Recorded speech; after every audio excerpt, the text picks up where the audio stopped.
So I wanted to talk about something that's pretty dope. So there's a lot of course we know all the insanity going on in the world. Everyone, we've talked about that, beating that to death, whatever.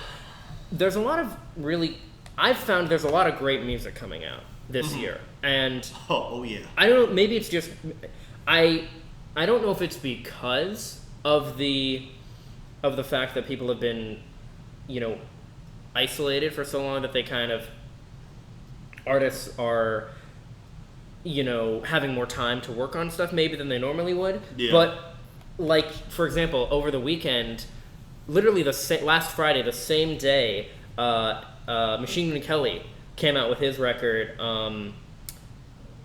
Tickets to My Downfall, which was actually really good. It was really good. I'm not a fan of Machine Gun Kelly's normal work, but as a pop punk artist, he did pretty good. He worked on that record with Travis Barker, a whole bunch of other artists as well.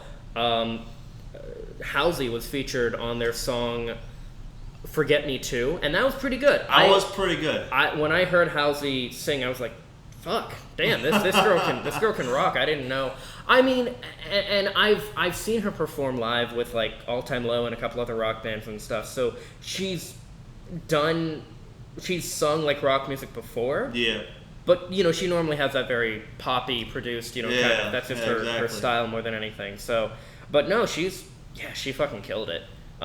It was interesting. That, and then the band Waterparks released on the same day they released a song called Low Key as Hell, which is pretty dope. I know you got a chance to listen to that as well. You've gotten to listen to it every fucking time we get in my car. Yeah, hey man, hey, some of your music that you listen to and all that kind of jazz and jam out. I'm not a big rock kind of indie alternative guy, but listening to some of the music that you listen to, it's not too bad. Well, what I think is so cool, especially with Waterparks, because you could easily label them as a pop punk band. Yeah. Which they hate, especially Austin. They hate being labeled as that because they don't want to be like kind of tied down into one thing. Yep. They're very, I guess, genre fluid might be the way to put it, right? I would say kind of the bass is rock, but Austin is very into pop and different, which is fine. And they have different hip hop elements and stuff in their music. I mean, you've heard like there's several tracks that Austin raps on and stuff, and I think they're pretty good at combining genres and stuff, which is funny because I remember for years I would always hear people saying that kind of thing about the band 21 Pilots. People would always be like, "Oh yeah, they do like all kinds of genres and stuff." I'm like, I listened to their music and I was like, no, they don't. Like, what are you talking about? They don't. It's very much this kind of like mellow, this kind of like produced. It's not really hip, but it's like a hip hop meets pop kind of, Yep. I don't know. It's interesting. Not one of my favorite bands, mind you. But people that like them, good for them. What do you think though about artists kind of either changing their genres altogether or being more genre fluid? Because again, with MGK, he primarily does rap music, and he did for years. I don't know if he's going toward like pop punk now in general, or what that's supposed to be, but if it's just a little side project or if it's what he wants to do moving forward. But what are your thoughts on that, on artists, like the evolution and all that, right?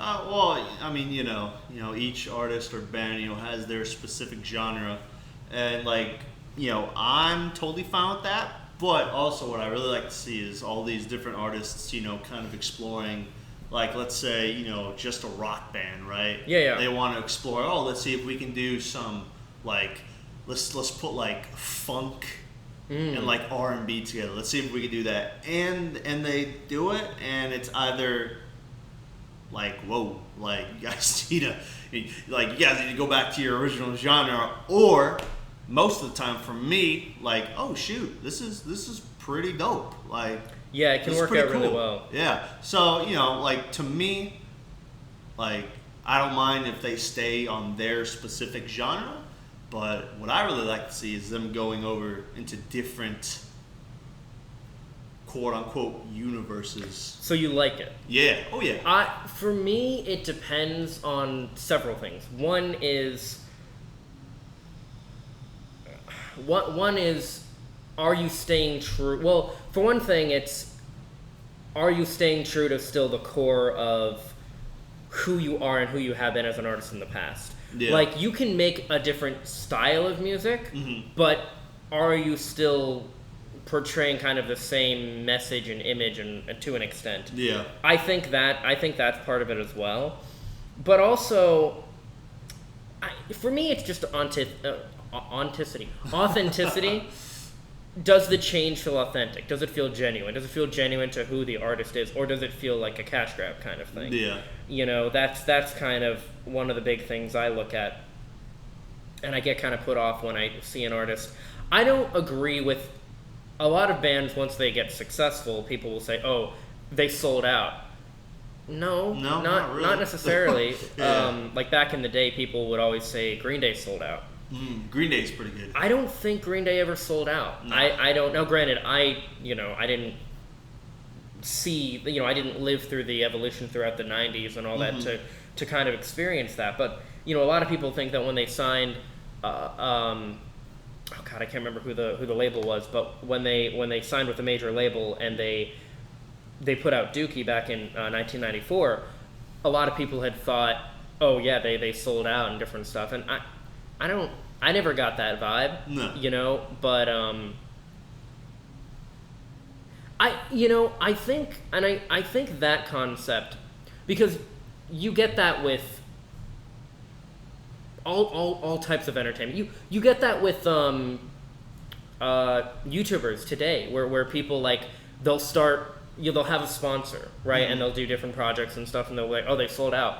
Well, it depends. Is it still on brand for them, or is it completely? As long as it's still on brand, and exactly. I don't think that's selling out. That's just reaching success. And the reality too is, there's always going to be things that you don't necessarily like doing that you're going to have to do, and that's true for any job, right? There's always going to be things that don't 100% line up with maybe your vision or who you are as a person or an artist or whatever it may be, that you just kind of have to bite the bullet and deal with it. Yeah. Oh yeah.